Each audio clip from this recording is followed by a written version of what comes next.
dahil wala na naman ako magawa napagdiskitahan ko na naman tong motor natin na si Pepper at binaklas natin ang gulong dahil papalitan natin ng bearings. Dahil pakiramdam natin sira na yung bearing na nakakabit dito sa G-Rin. So hindi pa natin to napalitan.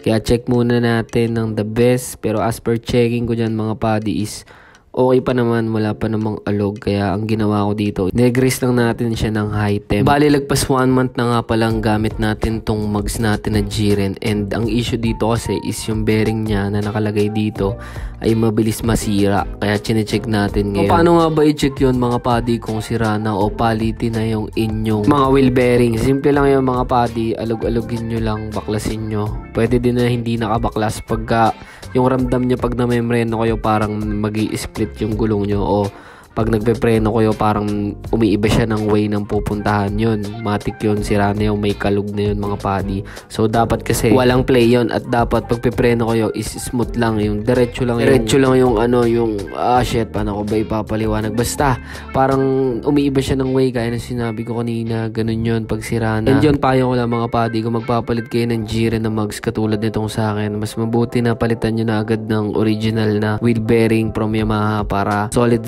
na. Tapos na tayo mag-regrease kaya damay na natin tong ating caliper. Linisin na rin natin dahil parang medyo pangit na siya ipreno. And dyan, medyo makapal pa naman yung ating pads. Lilinisin natin yung mga parts dyan gamit tong ating CVT cleaner. Ito dapat maintenance din to mga padi nililinis. And syempre sabay na natin yung ating mugs. Linisin na rin natin para the best. Then continue na tayo sa paglilinis ng mga parts ng ating caliper para talagang swabe. So ginagawa ko to mga padi every 10,000 o siguro 15,000 dahil may mga naiipong mga lupang tumitigas dyan. Kaya minsan hindi na gumagana ng maayos yung ating brakes o kaya magaspang siya i-brakes. Parang ganun, something na ganun. Nararamdaman ko Ewan ko, nararamdaman din ng iba yun. Hindi ko na tinanggal yung dyan, yung metal part na malaki yan.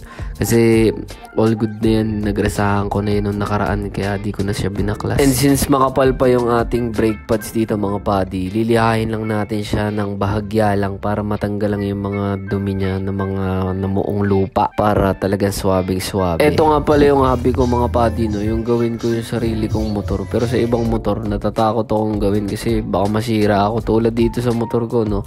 May mga nasira na rin ako dito, nabilog na tornilyo, naputol na tornilyo at iba pa. So pero tuloy-tuloy pa rin ako doon sa ginagawa kong shit na to dahil to ko masaya sa pagkakalikot. May time pa na 1 linggo 3 beses ko to kakalikutin, lalo pagka may lumangit-ngit. Ay na kahit gabi na o pamadaling araw na yan, baliwala yan, basta kakalikutin ko to. Hindi ko titigil hanggat di ko nahanap yung buwaka ng shit na lumalangit-ngit o tumutunog habang nagmamaneho ko pa uwi galing trabaho. Kung tatanungin mo naman kung saan ako natuto magkalikot ng mga ganito, sa mga tropa lang din. Tapos syempre sa panonood sa Facebook, YouTube ng mga tutorial ng paano gawa ng motor. At ang isa pang tingin ko kaya nagprosige ko magkalikot para makatipid talaga ako ng labor sa mga mekaniko, no?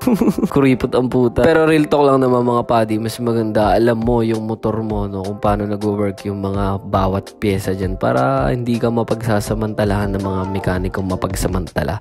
So hindi ko naman sinasabing yung mga mekaniko natin is mapansamantala. Meron dyang iba na ganun talaga. Hindi natin maipagkakaila yun. And yun, tapos na pala ako maggawa mga padi. Kaya test pair na natin to. Let's G.